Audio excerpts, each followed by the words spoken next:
juga adalah tahun-tahun yang amat kaya dan limpah dengan rahmat dan berkat. Saya disadarkan betapa Tuhan yang saya ikuti tak selalu menyenangkan. Saya suka kalimat ini, tapi kalimat selanjutnya lebih suka lagi. Saya disadarkan betapa Tuhan yang saya ikuti tak selalu menyenangkan, tapi tak pernah ia mengecewakan. Puji Tuhan. Salah satu yang saya kagum belakangan ini adalah apa? Ketika akhirnya anak bungsu saya masuk UI juga. Waktu saya berkata kepada teman saya, I have a very simple request to all my children. All of them enter University of Indonesia. That is government university. Teman saya berkata, that is not simple request. That is unusual prayer. Itu doa yang tidak simple, itu tidak biasa itu. Kamu sudah dapat UI, istri dapat UI, anak pertama dapat UI, anak kedua dapat UI, anak kembar dapat UI. Minta lagi putrimu dapat UI. Iya. Dalam hati saya, kecuali bagus lebih murah kan. Saya kan sedang berkantas. Persekutuan kantong terbatas, berkantas. Jadi nanti kalau di Istri Sakti Atma Jaya terlalu mahal ya. Jadi tidak pernah yang mengecewakan. Ketika akhirnya putri saya terima, saya bersyukur. Saya berkata, Tuhan, unusual prayer and yet you answer wonderfully, miraculously. Dia berkata, saudara-saudara sekalian, kini saya telah hampir tiba di penghujung jalan, berada di etape akhir perjalanan hidup saya. Para dokter menyatakan tak ada lagi tindakan medis yang signifikan yang dapat dilakukan untuk memperbaiki kondisi kesehatan saya, kecuali mungkin transplantasi hati. Dalam situasi seperti itu, ketika tangan dan upaya manusia tak lagi mampu melakukan apa-apa yang bermakna, kita bersyukur karena bagi orang beriman selalu ada yang berarti. Itulah yang kita lakukan malam ini, berdoa, menyatakan penyerahan diri kita, seraya mempersilahkan tangannya bertindak dan kehendaknya atas kita. Bila Anda berdoa untuk saya, perhatikan baik-baik, baik di sini atau dimanapun juga, saya mohon janganlah terutama memohon agar Tuhan memberi saya kesembuhan, 2, atau mengaruniakan saya umur panjang, 3, atau mendatangkan mujizat dahsyat dari langit. Jangan. Biarlah 3 perkara tersebut menjadi wewenang dan urusan Tuhan sepenuhnya. Saya cuma mohon didoakan agar sekiranya benar ini adalah tahap pelayanan saya terakhir. Biar Tuhan berkenan memberi saya keluarga keteguhan iman, kedamaian dan keikhlasan dalam jiwa. Semoga Tuhan berkenan menganugerah saya perjalanan yang tenang, kalau boleh tanpa kesakitan, dan tidak mahal biayanya, sampai saya tiba di pelabuhan tujuan. Luar biasa.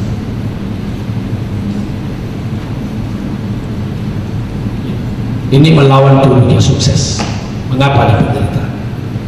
Tuhan Yesus, puji Tuhan, Dia memiliki visi yang begitu jauh ke depan, tajam sekali. Makanya setiap kali ke kampus ingat itu.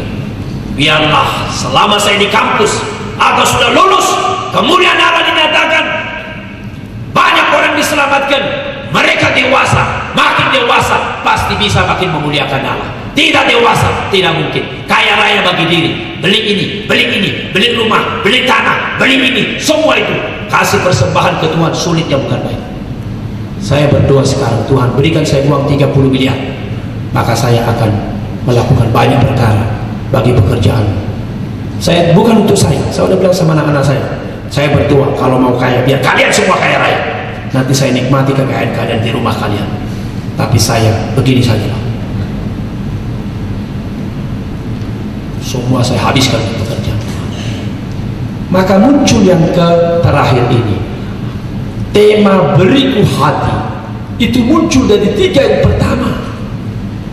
Maka dikatakanlah di sini, tergerak hati oleh belas kasihan. Karena apa? Visinya jelas, pemahamannya jelas. Pergi keliling-keliling dia ke sana kemari, kota desa. Karena apa? Memang dia melihat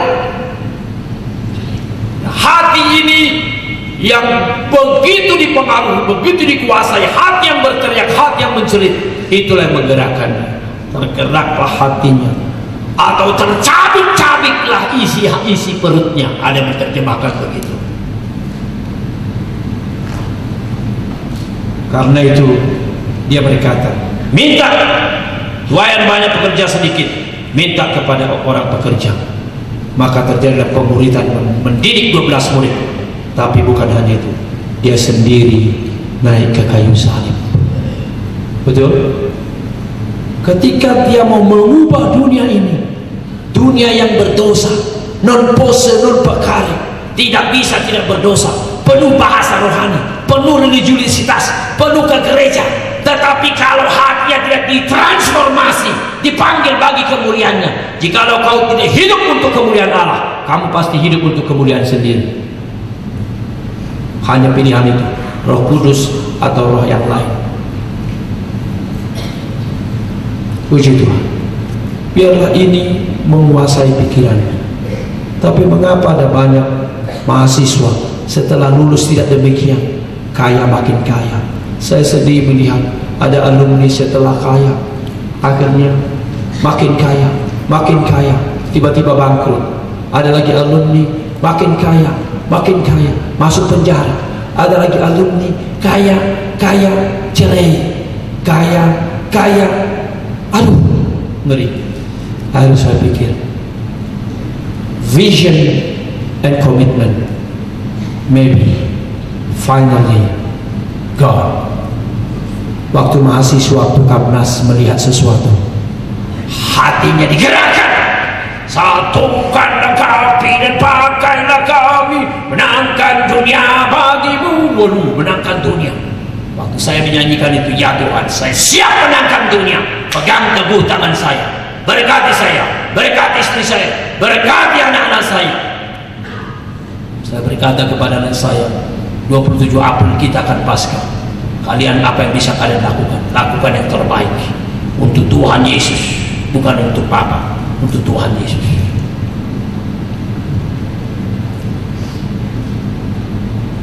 Biarlah kita juga mengikuti teladan Yesus.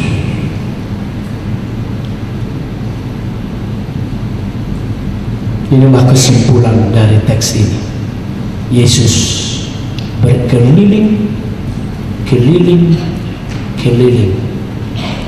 teaching, preaching, and healing, karena melihat dengan jelas dan hatinya di sana. Saya berdoa kalian juga seperti itu. Mari kita berdoa.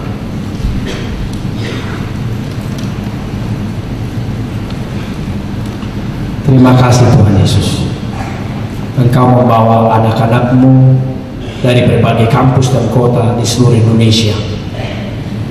Ada satu pesta rohani, ada satu keteladanan sempurna yang kami lihat dari diri Yesus sendiri. Seluruh hidup mulai dari Bethlehem sampai Bukit Golgota, Engkau hidup menggenapi visi Allah. Kerajaan surga harus diteguhkan. Itulah juga yang kami baca dilakukan Paulus di akhir Kisah Rasul. Dia hidup terus-menerus bagi kerajaan, memberitakan Injil kerajaan surga. Hamba menyerahkan semua saudara-saudaraku ini ke dalam anugerah-Mu yang ajaib. Saudara-saudaraku yang terkasih, sebagai penutup perkenankan saya memberikan beberapa pertanyaan. Saya sungguh-sungguh mau mendoakanmu, siapapun kamu. Saya ingin berdoa. Itulah tugas kami hamba-hamba Tuhan, pendeta. Sebagaimana saya katakan tadi, the nature, natur kita, kondisi kita adalah manusia berdosa, diperbudak dosa. Maka tanpa hidup baru yang jelas, tidak mungkin dipanggil bagi kemuliaan namanya. Dan hidup baru bukan sekedar mengikuti gereja, mengikuti kebaktian, membaca beberapa ayat, menghafal, bukan. Hidup baru harus benar-benar ada pembaharuan. Roh Kudus mendiami engkau. Pernah secara sadar engkau berkata, Yesus masuk dalam hidup saya dan baharui saya, ciptakan saya baru. Itulah yang dikatakan Yesus kepada Nikodemus. Jika seorang tidak dilahirkan kembali, tidak mungkin bisa melihat, tidak mungkin bisa masuk kerajaan surga.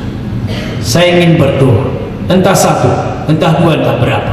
Kalau ada di antaramu masih ragu-ragu hidup baru, dan karena itu engkau tidak bergairah dan tidak pernah bertumbuh, malam ini katakan, saya mau, supaya saya mau dilahirkan dalam kerajaan surga, menikmati ciptaan baru sejati, supaya session ke depan betul-betul terbuka bagiku. Ada orang demikian masih ragu-ragu, ingin didoakan hidup baru yang pasti, keselamatan yang pasti, pengampunan dosa yang pasti, acungkan tangan langsung diturunkan. Puji Tuhan, puji Tuhan, puji Tuhan, puji Tuhan, puji Tuhan, puji Tuhan, puji Tuhan, puji Tuhan. Jikalau kau sudah yakin, bersyukur, tidak usah acungkan tangan. Tetapi jikalau ada di antara Tuhan Yesus, saya belum yakin hidup baru saya belum yakin saya betul-betul ciptaan baru, hanya Engkau yang bisa mengerjakan itu. Buka hatimu, saya akan berdoa untuk siapa lagi yang berkata saya mau, acungkan tangan langsung diturunkan. Puji Tuhan, puji Tuhan, puji Tuhan, puji Tuhan, puji Tuhan, puji Tuhan, puji Tuhan, puji Tuhan, puji Tuhan. Biarlah setiap orang sudah betul-betul lahir baru oleh Roh Kudus terjadi pembauran yang dahsyat dari kemuliaan menuju kepada kemuliaan. Nanti baca di kamar 2 Korintus 3:18. Itulah sasaran Allah terus selama kita di dunia ini. Sebagai alumni di mana di kota atau di desa, ambisi kita selalu menyatakan kemuliaan Allah begini. Ada lagi yang mau berkata saya juga mendoakan supaya saya yakin keselamatan hidup baru saya. Roh Kudus menjaga saya. Acungkan tangan langsung diturunkan. Puji Tuhan, puji Tuhan. Masih ada. Puji Tuhan, puji Tuhan, puji Tuhan. Masih ada. Jangan tinggalkan tempat ini. Masih ragu-ragu hidup baru. Kalau kau masih ragu, kita berdoa, acungkan tangan langsung diturunkan. Ada lagi? Puji Tuhan. Mungkin ada di antara yang berkata, saya sudah dilahirkan kembali, tapi saya mengaku di hadapan Tuhan tidak bisa saya membohongi diri. Saya jatuh bangun dalam dosa, dan seringkali juga dalam dosa yang sama. Saya mohon supaya malam ini Tuhan membasuh saya, Tuhan membaharui saya dengan roh yang dahsyat. Saya bisa mengikuti maksimal seluruh session ke depan. Juga acungkan tangan. Puji Tuhan, puji Tuhan, puji Tuhan, puji Tuhan, puji Tuhan, puji Tuhan. Banyak sekali. Itulah yang kita mau doakan. Tuhan, ku mau menyenangkan-Mu Tuhan. Bentuklah hati ini bagai bejana, cemerlang bagai emas murni, dari satu kemuliaan menuju kemuliaan. Setan membuat manusia jatuh dari dosa menuju dosa, makin hancur. Tetapi saudaraku sekalian, Tuhan mau kita dari satu kemuliaan menuju kemuliaan yang lain, bersih, suci dengan kuasa Allah. Kalau setan menipu lagi, terjatuh, tergelincir lagi, bangkit lagi, itulah semangat kita sampai akhirnya kita makin dewasa kita makin mencerminkan kemuliaan Allah. Siapa lagi yang berkata, saya mohon didoakan, saya mohon ampun, biar Tuhan menyucikan saya, membasuh saya betul-betul dengan pencucian surgawi. Saya siap mengikuti. Ada orang demikian? Masih ada? Silakan angkat tangan langsung diturunkan. Masih ada? Puji Tuhan, puji Tuhan. Dosa apapun, meskipun dosa merah seperti kermiji, akan jadi putih seperti salju. Demikian firman Tuhan. Aminkan. Tuhan mengampuni engkau, membasuh engkau, dan ikuti sesi tanpa rasa bersalah, dengan kegairahan bagaikan rusa merindukan sungai berair. Demikian jiwaku mencari, merindukan engkau. Tidak akan kembali ke hutan sebelum menemukan sungai. Kembali tanpa menemukan sungai, itu berarti mati, mayat rohani. Jika engkau mayat rohani, maka substitusi dosa di luar sana banyak sekali yang bisa menghancurkan. Yang terakhir, izinkan saya memberikan pertanyaan. Mungkin ada yang secara spesifik sudah dipersiapkan Tuhan menjawab Matius 9:37-38 tadi. Tuaian banyak, pekerja sedikit. Karena itu mintalah kepada Tuhan yang punya tuaian, supaya dia mengirimkan pekerja. Tuhan sedang menaiki bukit Golgota. Bagian pertama Matius 9, nanti terus Matius 16 dia berkata, anak manusia mati di Yerusalem. Tetapi sebelum mati, dia menyiapkan murid-murid untuk melanjutkan perang rohani bagi kerajaan surga, membangun kerajaan surga. Mungkin ada di antara yang berkata, saya sedang mendoakan dan saya mau didoakan. Jika Tuhan memanggil saya menjadi pemberita Injil full time, meninggalkan segala sesuatu, setelah saya lulus, Tuhan mau memanggil saya siap, saya mau didoakan untuk panggilan bergumul full time. Tetapi jika Tuhan tidak panggil full time, biarlah kehendaknya jadi. Dimanapun saya bekerja, pegawai negeri, swasta, di kota, di desa, hidup saya, hati saya full time bagi dia. Siapa di antara panggilan terakhir yang ingin doakan untuk panggilan hamba Tuhan full time? Silakan ajukan tangan. Puji Tuhan, puji Tuhan, puji Tuhan, puji Tuhan, puji Tuhan, puji Tuhan, puji Tuhan. Siapa yang mau pedulikan mereka yang tak hidup kejar harta fana? Saya bersyukur di dalam anugerahnya yang ajaib. Saya melangkahkan kaki, dan sampai detik ini hati saya, roh saya makin menyala-nyala melakukan itu. Saya sangat bahagia dengan panggilan ini. Saya merasa sangat mulia dan tidak layak sesungguhnya. Kalau ada di antara yang sedang dipersiapkan Tuhan, mau didoakan malam ini, katakan, ini saya Tuhan, persiapkan saya, keluarga saya, orang tua saya, wali saya. Kita akan berdoa untuk. Ada lagi? Angkat tangan langsung diturunkan. Masih ada. Puji Tuhan, puji Tuhan, puji Tuhan, puji Tuhan. Ada lagi? Puji Tuhan. Ajukan tangan. Panggilan full time. Siapa lagi? Puji Tuhan, puji Tuhan. Ajukan tangan langsung diturunkan. Ada lagi? Puji Tuhan. Mari kita semua yang tadi acungkan tangan, panggilan pertama, panggilan kedua, panggilan ketiga, berdiri di tempat saja sambil menyanyikan lagu tadi. Tuhan, ku mau menyenangkan. Tuhan, bentuklah ini sebagai lagu penutup, sebagai doa penyerahan kita kepada Tuhan, sambil kita menyanyikan. Semua yang acungkan tangan berdiri di tempat saja. Semua yang tadi acungkan tangan, yang pertama, yang kedua, yang ketiga, sambil menyanyikan, berdiri di tempat saja. Biar dengan hati yang takut dan gentar kita berseru kepada Tuhan.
Bapa di surga, kami sangat bersyukur boleh menikmati hadirat Tuhan, menikmati menikmati firman-Mu diberitakan. Terima kasih untuk teladan Yesus Kristus, anak Allah yang hidup, yang menjadi anak manusia, supaya kami anak-anak manusia bisa menjadi anak-anak Allah. Siapa kami Tuhan yang begitu dikuasai dosa, bisa memuji dan menikmati hadirat Tuhan, jikalau Kristus tidak mati bagi kami. Kami memuji-Mu Tuhan, karena ini kesempatan yang luar biasa Tuhan berikan. Injil diberitakan sekali lagi, menantang kami, mengingatkan kami bahwa tidak ada jalan lain di luar Yesus Kristus, Tuhan berterus terang.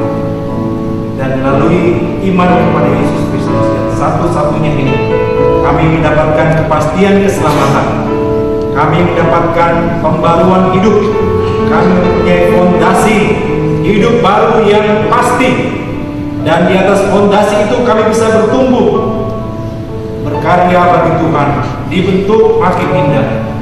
Hidup Kristen bukan hidup yang mudah, penuh tantangan. Kami harus hidup di dalam kebenaran Tuhan. Siapa kami Tuhan yang bisa hidup seperti ini kalau kami tidak ada di dalam hidup baru, kalau Kristus tidak menjadi dan firman-Mu tidak menjadi fondasi. Terima kasih buat anugerah dan hak istimewa ini. Tuhan kiranya teguhkan di dalam hati mereka. Hamba sadar seperti banyak kami juga yang dipanggil di dalam panggilan ini, tantangan tidak mudah, tekanan, ketidaksetujuan orang tua. Hamba berdoa kiranya Tuhan buka jalan. Kalau ini panggilan Tuhan, kiranya Tuhan buka pintu. Dan kalau Tuhan buka pintu, tidak ada satu orang pun yang bisa menutup. Hamba berdoa kiranya Tuhan curahkan semua itu pada anak-anak-Mu ini yang merasakan panggilan Tuhan dan memberi diri mereka untuk melayani Engkau penuh waktu. Bapa di sorga, terpuji nama-Mu, Engkau dipermuliakan. Dalam nama Tuhan Yesus kami berdoa. Amin. Bapa di surga, kami bersyukur kepada-Mu untuk firman yang diberitakan. Terima kasih untuk teladan Yesus Kristus yang menjadi teladan sempurna bagi kami. Dunia ini sedang lenyap dengan segala keinginannya, tetapi firman-Mu berkata, orang yang melakukan kehendak Allah tetap hidup selama-lamanya. Hamba-Mu sudah membagikan rekan-rekan alumni, barisan alumni yang di dalam anugerah-Mu bertahan sampai akhir, bahkan sampai usia pensiun tetap menyala-nyala bagi Tuhan. Apakah sebagai pegawai negeri, sipil, apakah swasta, dalam bentuk apapun Tuhan, hamba-Mu berdoa untuk semua saudaraku ini, rekan-rekanku, adik-adikku di dalam Engkau, supaya Engkau memegang teguh tangan mereka. Kedagingan, dunia yang berdosa, tantangan si setan tidak pernah merebut mereka, menyorongkan mereka dari hati yang melekat kepada visi Tuhan. Tuhan Yesus, sebagaimana hati-Mu tersayat-sayat, tercabik-cabik, demikianlah juga Rasul Paulus di Athena, hatinya tercabik-cabik, tersayat-sayat melihat kesesatan orang-orang di Athena, dan karena itu dia berkeliling kemana saja untuk memberitakan, memproklamasikan, dan melepaskan. Itulah menjadi pola hidup kami sampai Tuhan memanggil kami. Itulah doa hamba-Mu bagi semua saudara-saudaraku ini. Tidak ada panggilan yang termulia selain daripada mengikuti jejak kaki Tuhan Yesus. Berkati Tuhan sesi-sesi ke depan, berkati Tuhan, berikan kekuatan, kesegaran, jauhkan dari sakit penyakit dan panah api si iblis. Malam ini juga kami mohon, berikan kami istirahat yang baik. Terpujilah Bapa, hamba-Mu sudah berhenti berbicara. Kiranya firman-Mu ini, bagaimana Engkau melakukan keteladanan bagi kami malam ini. Kurang lebih 700-800 kami berkumpul di sini. Kiranya sungguh-sungguh